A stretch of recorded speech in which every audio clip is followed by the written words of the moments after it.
Today we are going to discuss about the digestive tract and effect of different drugs on the digestive tract system in clinical pharmacy.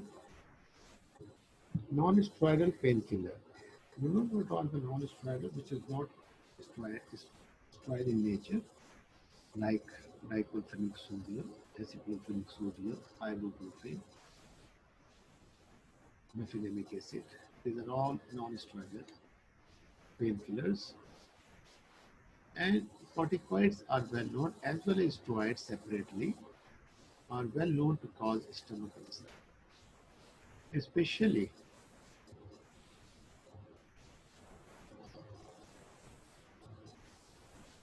when taken on an empty stomach.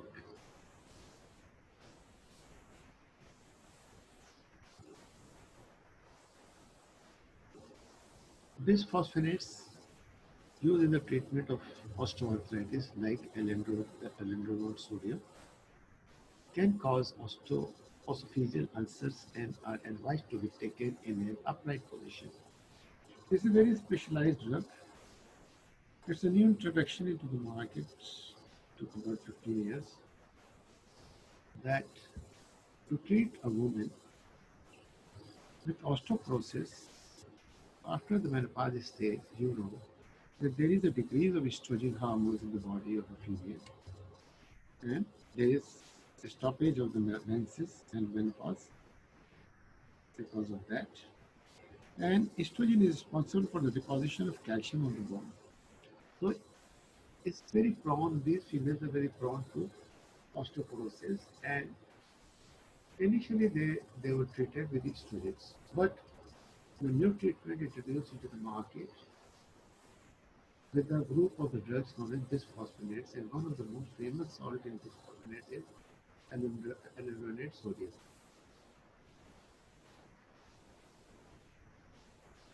But this drug is very good results with this drug, but this also causes ulcer if we are taking not in upright position with one big sip of water.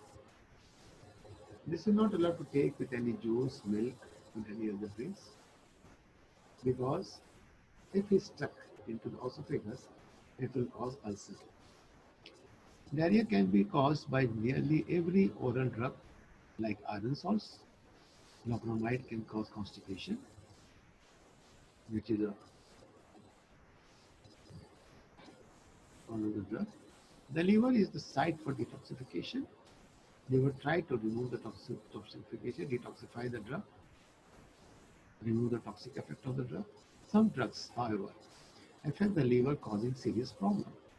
High doses of acetaminophen, means paracetamol, and otherwise safe drug in normal doses called liver toxicity, hepatotoxicity. If we are taking too much paracetamol, that causes hepatotoxicity and liver toxicity. But if we go in a normal dose, it won't harm the liver. Several first-line anti-tuberculosis drugs. You know there is a regime of 4 drugs given for 6 months or 9 months. 6 months we call it intermittent treatment, and 9 months is a full treatment according to the recommendation of BTTA, British Thoracic Tuberculosis Association. So we give a combination of 4 drugs: isoniazid, INH, rifampicin, pyrazinamide,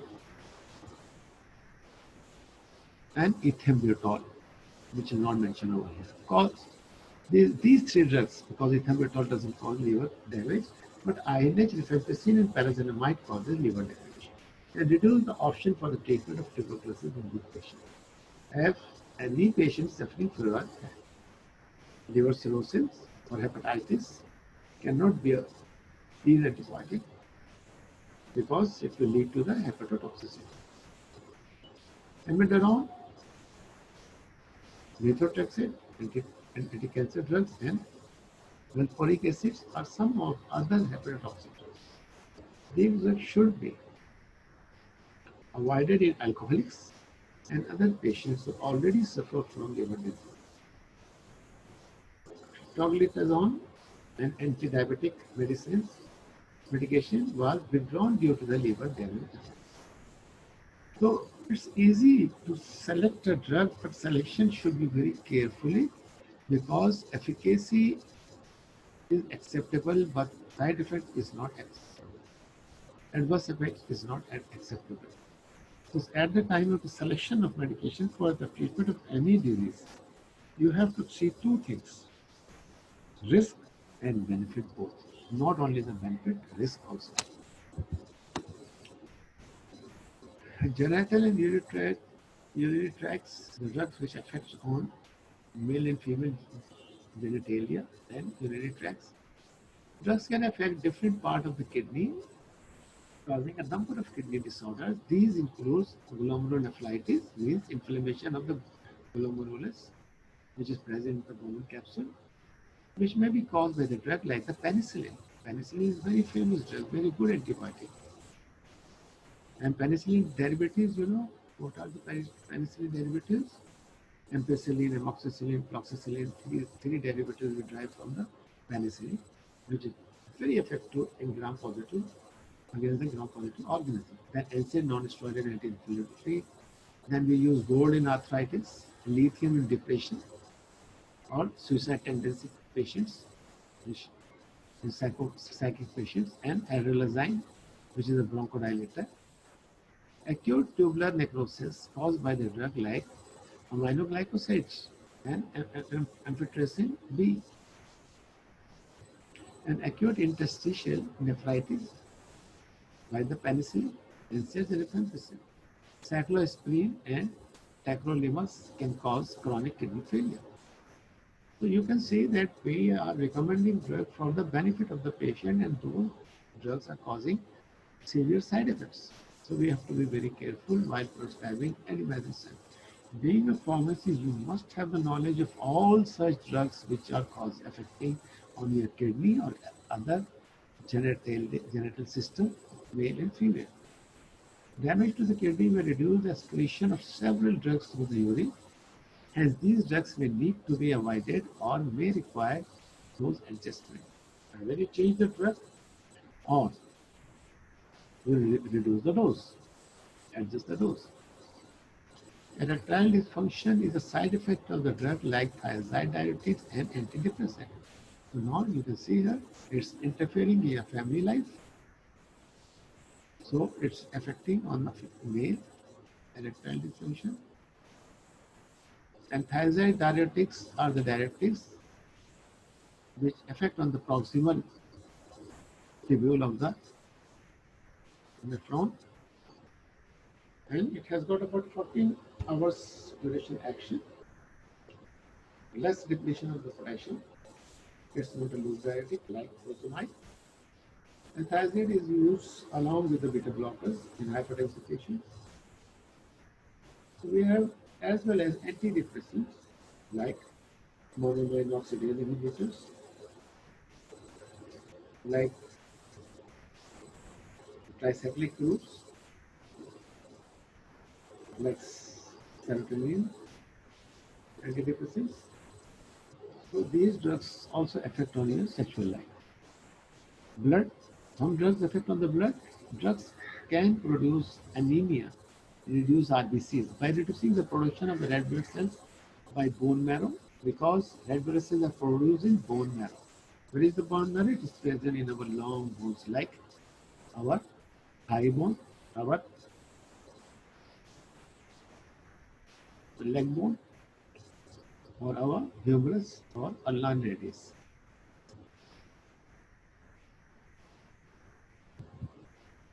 For example, chloramphenicol. Chloramphenicol is a very old drug, and this drug we used to give in typhoid. This was the only drug available in 1965, 70, 75, 80s.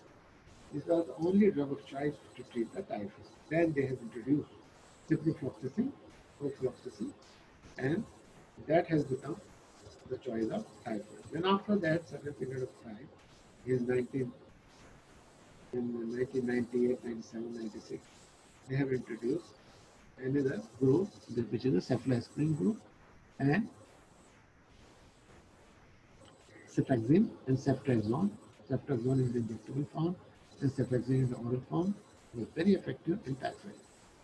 Then there is another drug which affects on the blood, causing a blood dyscrasia, means inhibiting the production of the RBCs in bone marrow, like sulfonamide, sulfur drug, sulfatriazide, sulfadiazine, and there are a lot of other sulfur drugs. As well as the carbamazepine. Carbamazepine is a drug which is used in epilepsy, and especially in grand mal epilepsy. There are two types of epilepsy, petit mal and grand mal. Petit mal in children and grand mal in adults. And grand mal has got all the four type of presentation. Means aura stage, tonic-clonic stage, prodromal stage, or destroying the formed red blood cells by a process called the hemolysis. For example, primaquine used for malaria.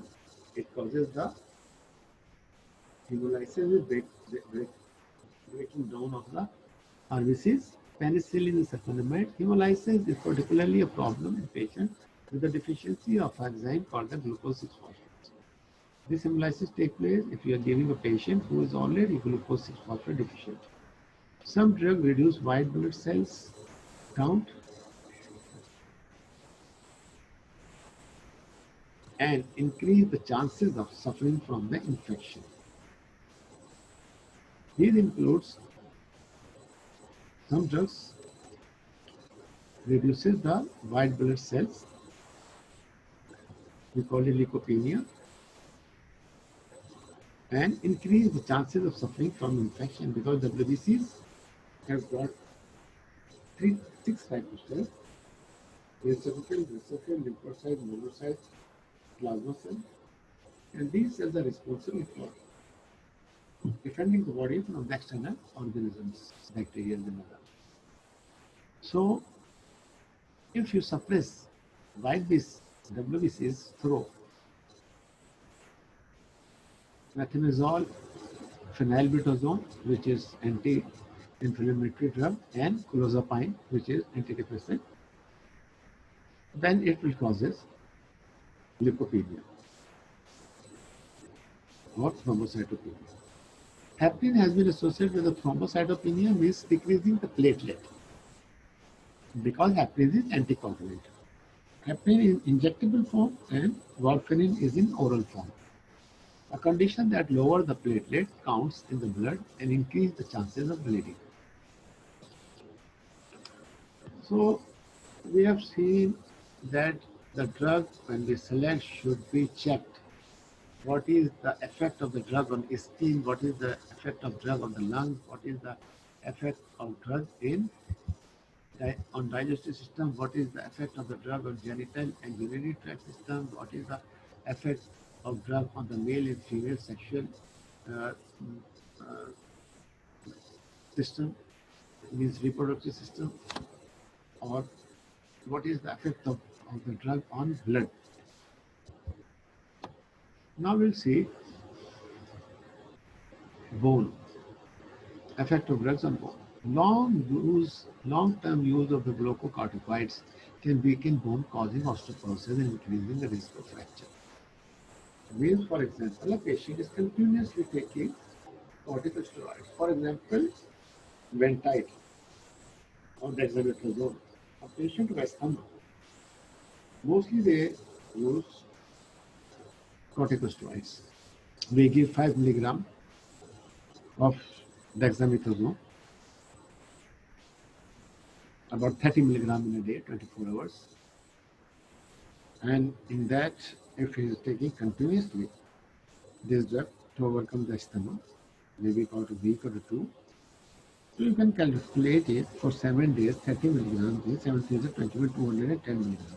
If it is continuing for 2 weeks, means 460 milligrams. It's a huge quantity of corticosteroid. And that causes osteoporosis, removing the calcium from the bone. Anti-tuberculous drugs, ethambutol, and pyrazinamide can increase the blood uric acid causing a gout-like disease. Means a patient of tuberculosis who is taking INH, ethambutol, rifampicin, pyrazinamide. We have seen last that INH, pyrazinamide, and rifampicin causes some other side effects. Here we are talking about the same drug, but we have added here ethambutol with pyrazinamide can increase the blood uric acid. Means uric acid level will increase. It means it is moving patient towards gout-like disease. Then hormonal condition, corticosteroids raise blood glucose levels and causes a diabetes-like condition. The same patient of asthma, if taking corticosteroids continuously for whole winter season, then that can lead to a diabetic-like condition, means glycosemia and glycoluria. Therefore, a history of a drug intake is important in any individual who tests positive for high blood glucose. Amiodarone and lithium can cause thyroid problem, means effect on the thyroid function, either lead to the hyperthyroidism or hypothyroidism. And lithium is used as a in the suicidal patient, depressed patient. Cancer, more hormone replacement therapy can cause breast cancer. So if you continue the hormone therapy, that can lead to breast cancer. Diethyl estilbestrol, which is present in the contraceptives, caused a vaginal adenocarcinoma in daughter of women who took drugs during pregnancy. So fetus is also affected by such drugs. So we have seen that there are a lot of important things we have to keep in our mind before starting any treatment with any medical medicine, and we must know as a pharmacist about what consequences can happen if we are giving that. You cannot use the drug blindly. We cannot recommend these drugs blindly. This is a responsibility on the shoulder of physician and pharmacist to have an awareness about all these consequences of these drugs, and we must take a precaution and provide a full advice to a patient if he will find any such type of symptoms or any blood report from the lab that it is changing or affecting on skin, bone, lungs, or urinary tract or kidney, then we have to stop the treatment and we have to see that what can we, how can we help out the patient. Either we reduce the dose, either we replace the treatment or change the drug or withdraw the drug, and we cannot afford to be so negligent that the patient will suffer with our treatment. So here you go through this whole material. I'm sending you this material, read it and let me know if you find any problem to understand. And you can ask any question online. And now, so what we have discussed, we will start right from the beginning. Type of the drug-induced diseases means what drug, what type of drug produce the diseases. Cardiovascular we have discussed, skin we have discussed, brain and nerves we have discussed, right? Lungs we have discussed, the drugs which affect on the lungs, like methotrexate, anti-cancer drug. Digestive tract we have discussed about the non-steroidal anti-inflammatory drug which controls bisphosphonate we have discussed, which is used to treat the osteoporosis. We discussed about the drug of genital and urinary tract which affect on these systems. We discuss about the drugs which affect on the blood, WBCs, RBCs and platelet. We discuss the drug which affect on the bones. and drugs which causes a cancer like hormones. So this is all about today. This is the end of the lecture.